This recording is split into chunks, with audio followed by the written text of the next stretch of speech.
One last quick set of guidelines. When it comes to coils, there's a right and wrong way to do it. Coils should be no thicker than your pointer and no thinner than your pinky. So this is looking like a really nice coil. It could be longer, but it shouldn't be any thicker than my pointer or thinner than my pinky. This is an example that is thinner than my pinky. This is going to be very fragile and could break. This is an example of something that is thicker than my pointer finger. This has so much clay in it that it could burst in the kiln when I fire it. So aim for something like this.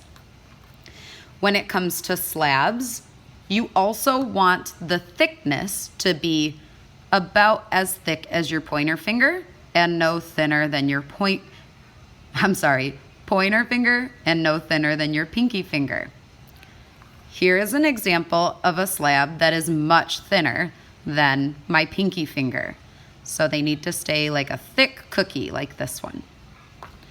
For the pinch pots, your pinch pot lip right here, the lip of the pot, should be, once again, about as thick as your pointer and no thinner than your pinky.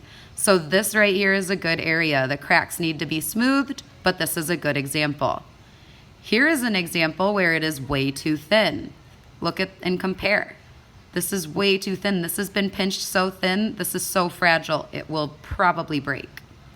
Here is an example of where it's too thick. Ignore the bell. Here is an example of where it's too thick. This needs to be pinched and worked to become a little bit thinner like this area. Good luck, artists.